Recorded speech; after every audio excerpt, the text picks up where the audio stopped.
Do you believe in forgiving or forgetting? Can you guess what happened next? Because the truth is that after I signed the papers, shook the finance manager's hand, and drove home in a car that finally had my name and only my name on every line that mattered, I parked in the apartment lot for what was supposed to be a quiet hour of looking at the monthly payment in my head and feeling both proud and a little scared. And then I heard a sound from outside that was not thunder, not a dumpster lid, not anything that could be ignored, and I knew, in the way you know when a glass slips from your hand, and you can see the future of it shattering before it hits the tile, that this would not be a story about metal at all. I walked down the stairs slowly because I have learned that sprinting never helps, and when I rounded the corner, I saw Jason leaning against his truck with that casual grin that shows up whenever Jason believes the world will rearrange itself to suit him, and I saw, a breath later and not a second sooner, the new rear quarter panel of my car pushed in at an angle that was not catastrophic, but was absolutely not cosmetic, and I heard Jason say, as if the line had been rehearsed since childhood, "Relax, Mom and Dad will cover for me," which was less a sentence and more a contract he assumed I had already signed. I took a breath that tasted like coins and told Jason that I would not be calling Mom and Dad for a bailout, that I would be calling the number on his insurance card, which Jason did not produce, and I took photos because photos do not forget. And while Jason laughed with that warm older brother energy he uses even though he is the younger one, I noticed Marcus, the teenager from 2B with the scooter and the little action camera on his helmet, circling the lot with the awkward confidence of a kid who is used to being invisible and therefore comfortable witnessing things people do not want witnessed. Marcus said he had the whole incident on video and that he could email it right now, and I thanked Marcus with my full voice because children can smell condescension and adults rarely notice that they can. Then my phone buzzed with an attachment that made Jason's humor die a small, private death. I called Ms. Audrey Green, my landlord, because Ms. Green is retired from the world of insurance claims and, unlike the internet, Ms. Green gives advice with consequences attached to it, and when Ms. Green shuffled out in house shoes, tapped the dent with a knuckle like a judge tapping a bench, and said that I should not file a claim yet because premiums remember longer than families do, that I should lock down the facts first with dates, names, and witnesses. I listened the way you listen to a person who has nothing to sell you. Then I texted Jason the video and asked for the insurance information again, and Jason responded, after the little dots performed their empty promise dance, that I should not make it weird, which in our family is a phrase that means, please carry this weight again so I can keep moving like gravity works differently on me. I called the non-emergency line, explained to Officer Renee Morales that there had been property damage with a known driver, that I had video and a willing witness, and that I wanted a basic incident report for documentation, not punishment. Officer Morales arrived with that steady patience you see in people who spend their entire day hearing versions of the same 5 problems told as if they are brand new, and Officer Morales watched the clip, wrote Jason's full legal name without flinching at his charm, asked me if I wanted to press charges, and nodded when I said that what I wanted was a record that did not depend on Dad's temper or Mom's memory or my own stamina.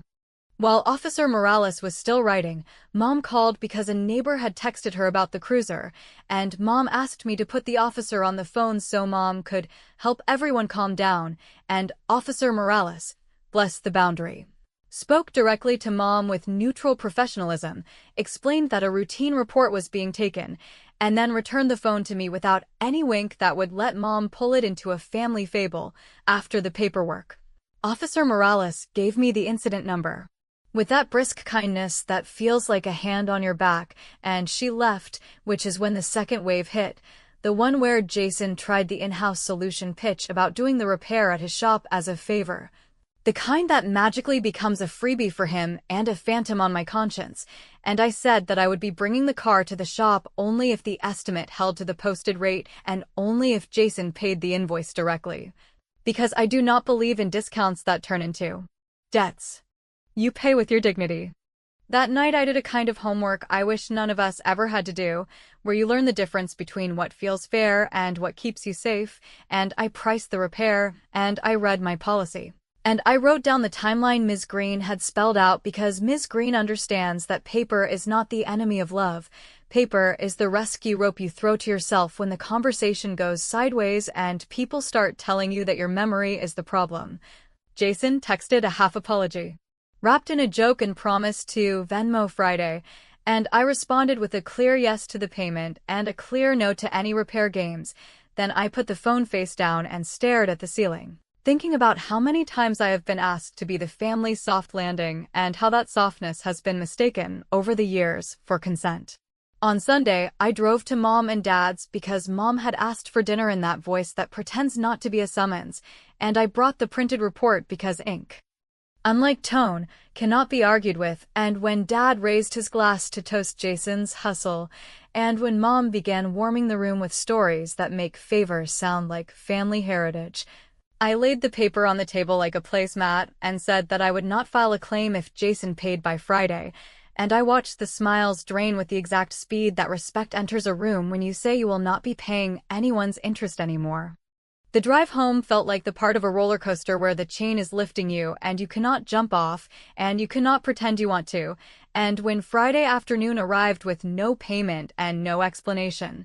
I almost sent the reminder text because good girls send reminders and cope, but I held my breath and waited, and the message finally landed after the deadline with the breezy entitlement of a person who has never had a late fee stick, saying next Friday. Emergencies happen. And while I was staring at that sentence and choosing between anger and silence, an email appeared from my insurer with a subject line that made my mouth go dry, stating that due to an unreported incident involving a household driver, my policy was scheduled for cancellation within 2 weeks, which meant that whatever I thought I was controlling had already spilled into a system that punishes the careful because the careless made a mess. So answer me this, because I am still asking it even now. If we fix it our way has always been the family's promise of peace. What happens to that promise when I say no and keep the paper trail anyway? By the time Sunday rolled around, the tension in my stomach had already set in like a dull ache that no amount of coffee could push away, because I knew exactly what awaited me at the Carter family dinner table. And I knew just as clearly that I could not afford to keep playing the role I had played my entire life, the role of the one who patches over cracks so that nobody has to look at the fault lines. Mom had called me with that particular tone of invitation she reserves for moments when attendance is not optional but framed as kindness. And Dad had made it sound like some casual get-together when in reality I could hear in his voice the weight of expectation, the unspoken demand that I come ready to smooth things over. I drove over with the incident report tucked into my bag like a weapon I wasn't sure I'd have the courage to pull, telling myself that no matter what happened, I was not going to leave that table with silence where truth should have been. Dinner started the way it always did, with Mom's small talk about neighbors and grocery store encounters, a warm-up act that she uses to disarm and remind us of shared stories before lowering the hammer of whatever real conversation she intends to have. Dad filled his glass and toasted Jason's hard work at the shop, making the toast sound like a protective shield before anyone could say anything that might puncture the image of Jason as the struggling but promising son. Jason himself wore the same half-smile he had when he dented my car, a smile that asked me to remember he had always been the charming one, that I had always been the serious one, and that history alone should dictate how this conversation unfolded. I let them have their pleasantries, let Mom stack mashed potatoes on Jason's plate, let Dad talk about interest rates as if inflation somehow excused carelessness, and then I placed the report on the table. Not with drama, but with the calm clarity of someone setting down a fact. I said plainly that I was not filing a claim yet, that I wanted Jason to pay the shop rate, and that I needed it by Friday. The silence that followed was not confusion, it was shock, because in our family nobody ever handed around paper like that. Nobody ever broke the script where Dad offers to handle it, and Mom insists we remember what family is for. Mom blinked like I had just spoken another language, then went straight into her reflex, suggesting that we could contribute as a family and Jason could pay back in time, and Dad added that everyone knows how tough things are right now, as if vague economics were the reason my car had a dent and my insurance had flagged me. I told them directly that I knew how tough responsibility was right now, that responsibility meant putting your name where your actions had landed, and Jason laughed, not in amusement but in disbelief, asking me if I was really doing this over a dent. I answered that I was doing it over a pattern, which shut him up long enough for Mom to try the soft guilt, talking about Jason's rough year, about how family is supposed to be a net, and I told her a net is not a trampoline. Dad bristled at that, asking why I had called the police, and I said because I wanted a record that was not at the mercy of his temper or her memory or my own exhaustion, and the way his mouth set told me I had hit exactly the nerve I meant to. Jason tried another route, offering to repair it himself at the shop, framing it as goodwill, a discount, the family way, and I cut him off to say I would not participate in fraudulent billing or family favors disguised as generosity, and that I intended to call his boss Evan in the morning with the video and the estimate. Dad's eyes narrowed at the word liability, and he countered with loyalty, and I thought to myself that we were sitting in two completely different churches. Mom reached for the nostalgia trick, retelling the story of when I was 9 and Jason spilled juice on my award, and I told everyone to clap anyway, as if that moment of childhood compromise should now dictate adult finances. I looked at her and said, "I am still sharing, Mom. I am sharing the truth." The meal descended into a tug of words where everyone tried to make me step back into my usual place, but I kept to the facts: cost, timeline, policy, risk. I laid it out like a project plan because that's what I know how to do. Dad offered to write a check, and I refused it, telling him this was not his bill, and when he snapped that it was all our bill, I told him that was the problem, that this had always been the problem. That accountability cannot exist if responsibility is always dissolved in a family pot. Finally, Jason muttered that he would Venmo me by Friday, and I said fine, Friday by 5, and then I picked up my plate and the report and excused myself before they could spin any more webs around me. Mom asked if we could pray, and I said she could, and she prayed for unity and closed mouths and family witness, which was less prayer than warning. On the driveway, Dad stopped me with a grip on my elbow, his voice lower, asking if I was really prepared for Jason to lose his job if I took this public, and I told him I was not taking anything public. That all I was doing was protecting myself from paying a debt that was not mine, and then I asked if anyone in that house had worried about me losing money, because that seemed to be the one stake no one was counting. He didn't answer, just told me again about bridges and pennies, and the futility of letting small things divide families. I drove home with the words buzzing like gnats, checked my account, and saw no Venmo payment, resisted the urge to remind him, and when Friday finally came, I watched the minutes pass, saw no money, and then at 5 got a text from Jason saying, "Next Friday, emergencies happen," not framed as a request, but an announcement, as if my boundary was a flexible rule he could bend back into the family shape.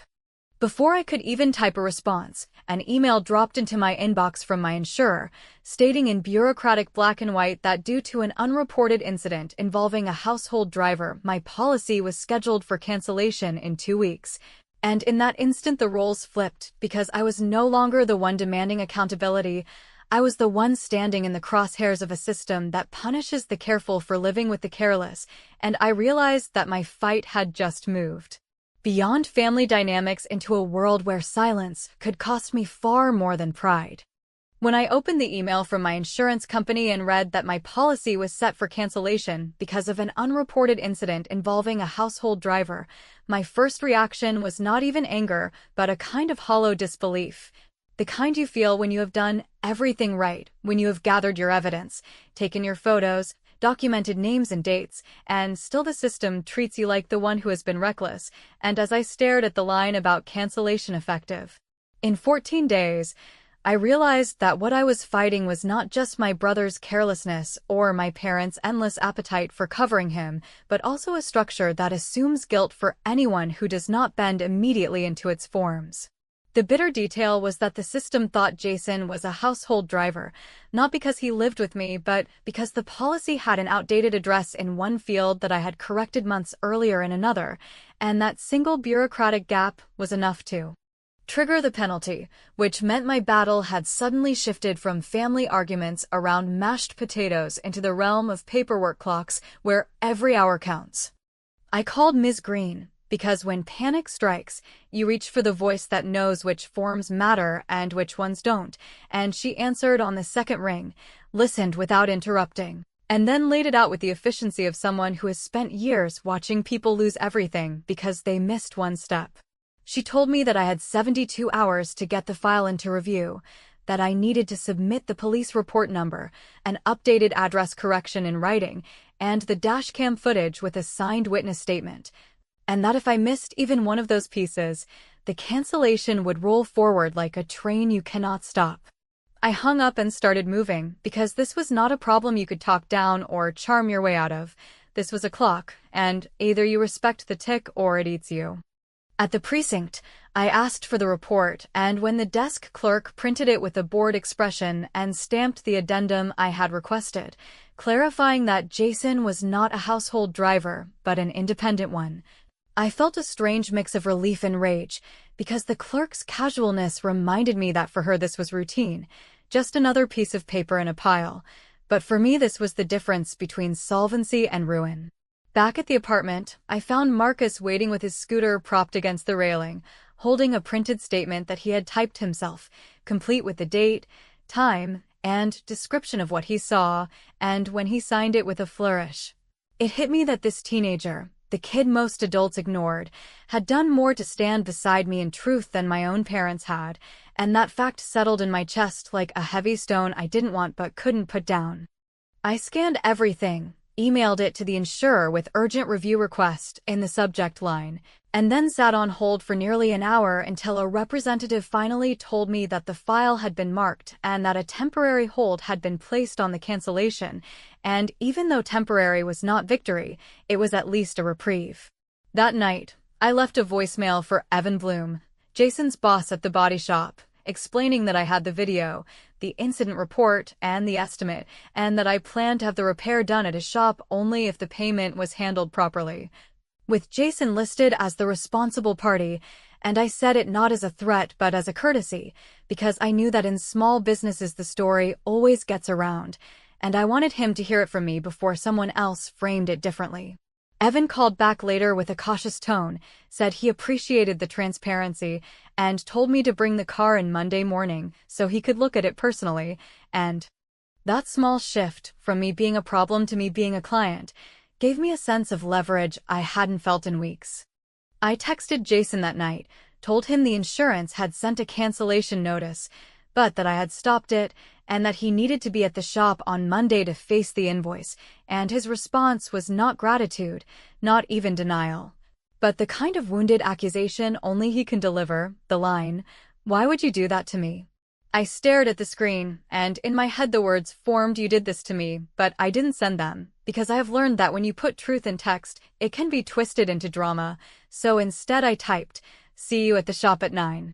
Here's the part where I will admit something that people will pounce on, and maybe that's fine, because arguments need fuel. I often tell people I never called the police, and I say it like it's a badge of honor, like I handled this myself, but the truth is that I did file a report, I did hand over Jason's name, and I did accept the paper with the number on it.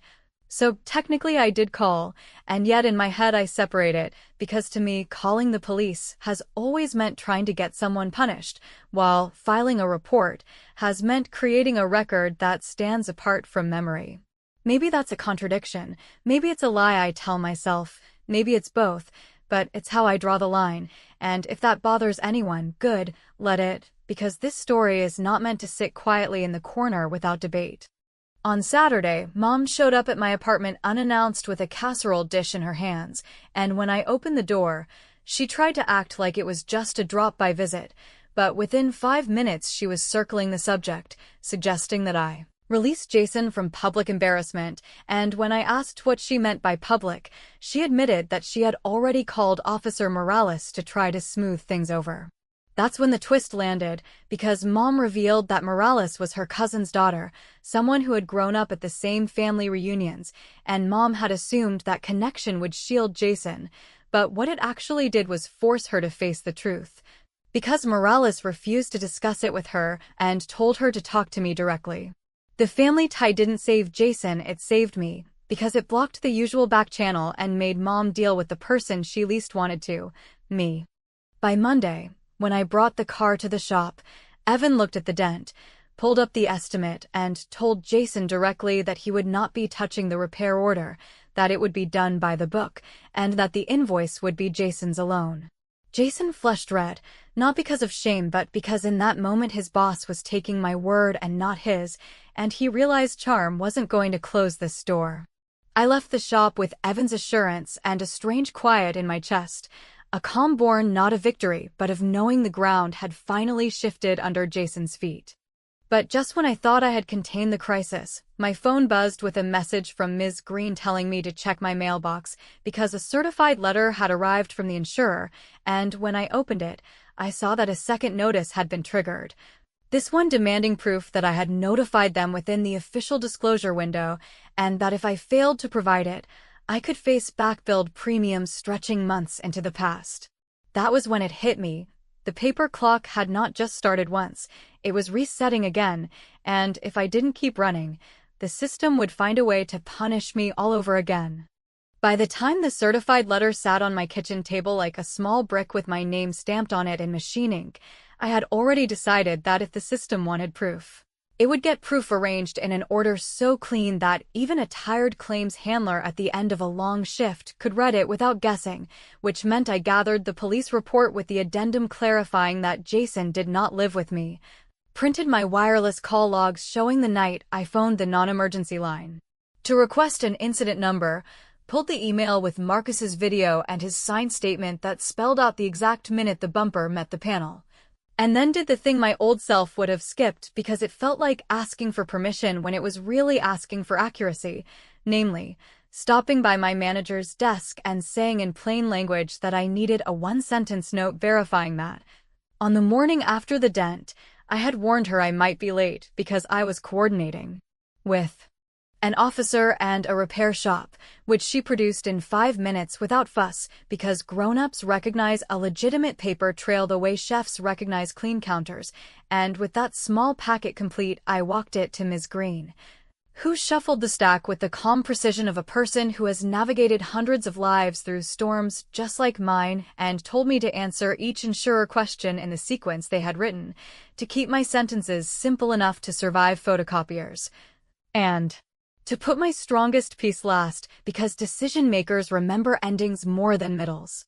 What I did not expect, and what changed both the weight of the file and the way I felt inside my own story, was the soft knock on my door from Marcus's mother, Tina, who stood there holding a small cardboard box and a handwritten note that said she worked part-time for a security company that managed the front gate cameras for our complex and, after hearing from Marcus what had happened and when, had checked the entry log and found Jason's truck recorded both entering and leaving around the time of impact, which meant I now had the bookends to Marcus's middle, a beginning and an exit that wrapped the incident in timestamps the insurer would recognize as objective, and as I slid the thumb drive into the folder, I understood that the unexpected benefactor we always imagine as a stranger with a cape is more often a neighbor armed with routine access and a sense that fairness should not be exotic. Meanwhile, the repair moved forward in a way that felt like a test of whether the rules would hold under pressure, since Evan called to say he would put the car in the bay for 2 days, keep the invoice at the posted rate, and list Jason as the responsible party with a due date that matched Jason's pay cycle. And when I arrived at the shop, he asked Jason, in my presence and with the professional quiet that makes men like him effective, to walk me through each line on the estimate so that there would be no misunderstanding about labor hours, parts, and the difference between goodwill and liability, which Jason tried to do with the confidence he normally uses to smooth people, only to stumble when he realized this was not a performance for a sympathetic audience, but an accountability exercise with his name at the bottom, and in that moment I saw the subtle tilt that comes when a status assumption meets an actual skill set.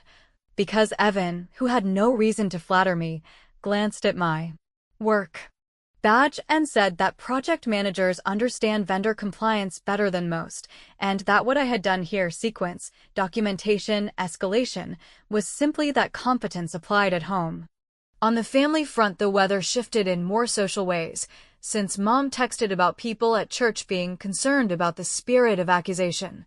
which I read as the latest chapter in our long book where protecting Jason's image meant reframing my boundaries as hostility, and Dad left a voicemail about pennies and bridges, which I did not return because some conversations go nowhere except back to the part where I am asked to swallow my costs for the sake of a faceless piece, and I was done paying fees labeled as love. So I replied with 2 sentences in the group thread stating that the repair was scheduled, that payment was Jason's, that the insurer review was underway, and that I would meet for family talk after those items were complete, which landed like a gavel because it replaced the endless plea with a simple order of operations that no one could twist without admitting their preference for chaos. Then the insurer wrote back faster than my cynicism had predicted, saying that the review was pending, that the temporary hold on cancellation had been extended, and that further documentation would be considered upon receipt, which in ordinary language meant a human had seen the file and decided to keep it on the desk rather than send it to the shredder, and for the first time in many nights I slept without rehearsing arguments. However, the reputational wave I had expected finally reached the shore when Evan, careful as always, hinted that while Jason was not being fired, he was being removed from any discretionary tickets and would be watched closely on compliance. A boundary that stings more than a pink slip because it says you can stay but you cannot skate, and I felt a brief, guilty wash of relief because consequences had landed in a place Jason actually respected.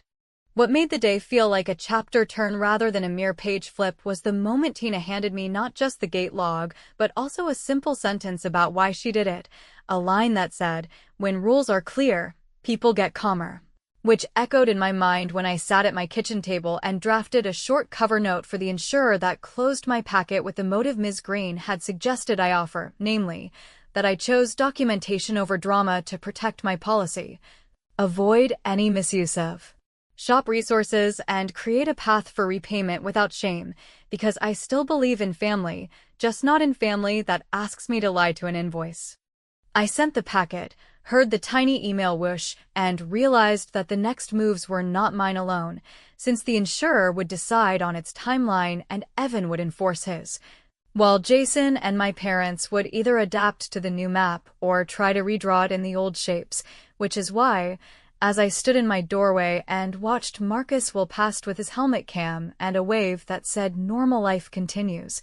the real question that pressed at my ribs was not whether I had enough proof, because I did, but whether the family that taught me to keep secrets would now try a bigger secret, a bolder workaround, a softer sabotage dressed as unity, and if they did, whether I was ready to answer with the same calm paper instead of the old exhausted speech. So tell me this. When the insurer's decision arrives and the repair invoice is due, what exactly will my parents and Jason attempt to resurrect the script we all know too well, and am I prepared to hold the line when the next "we can fix it" our way comes dressed in Sunday clothes?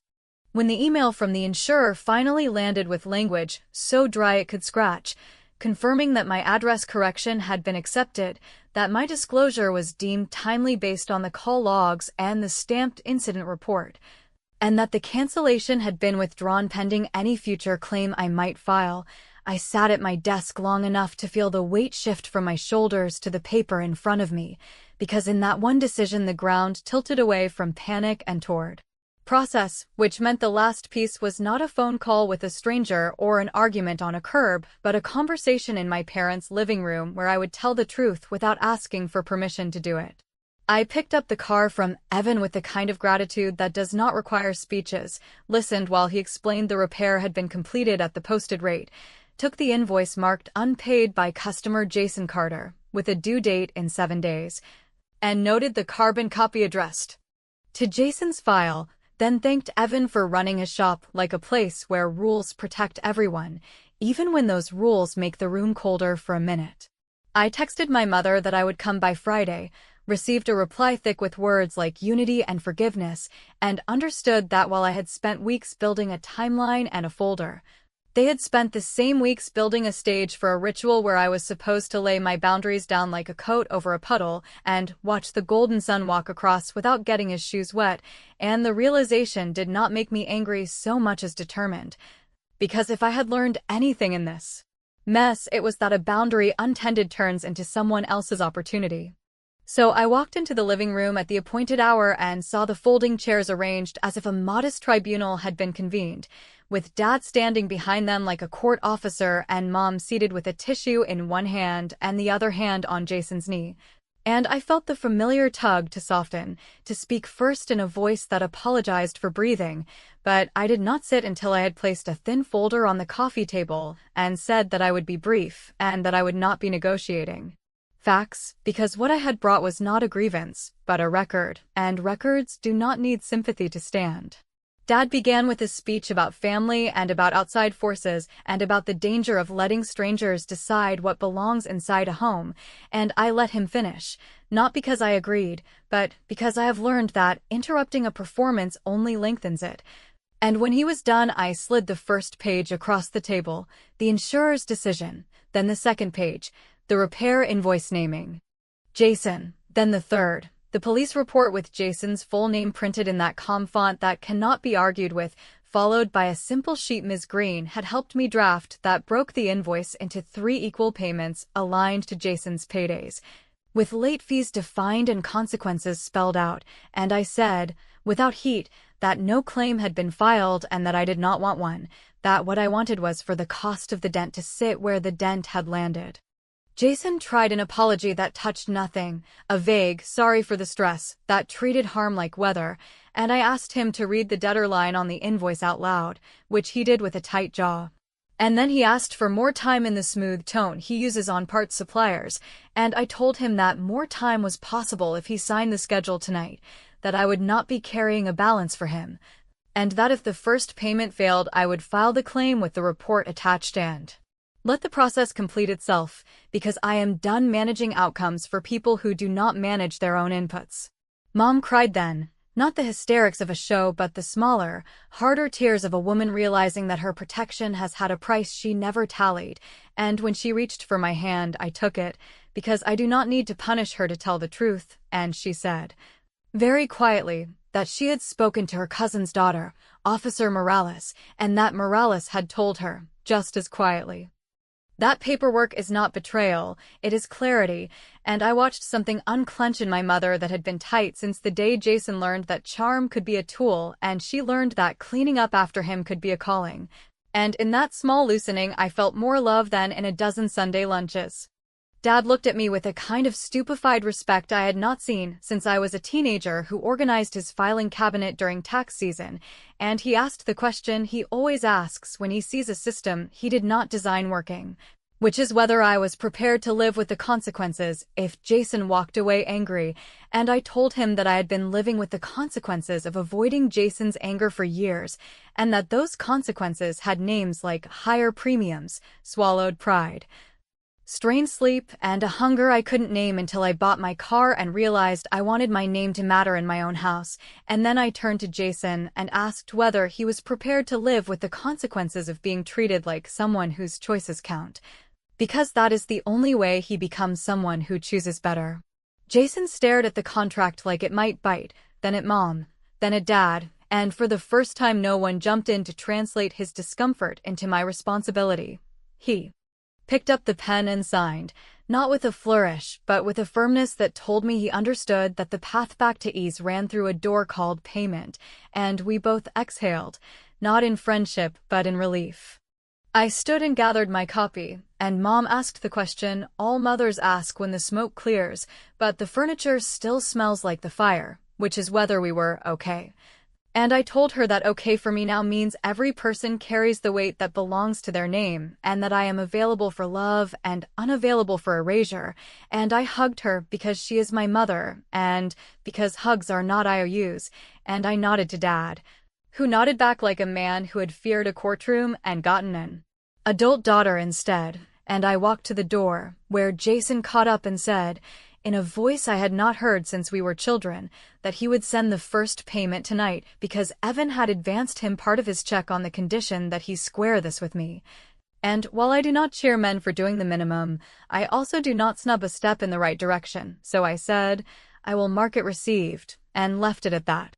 Back in my car, I looked at the repaired panel, not to admire anything but to remind myself that nothing magic had happened here, that I had not discovered a hidden lever or a secret code, that I had instead made a choice, repeated it in the face of pressure, and documented it until the world that prefers whispers had to speak in full sentences. And while I was sitting there, my phone buzzed, and it was a photo from Mom, a picture from an old album of a summer picnic where a little girl version of Officer Morales stands beside a little boy version of Jason and a slightly taller girl who is me, all of us grinning because nobody has learned yet how heavy a favor can be when a family confuses love with debt.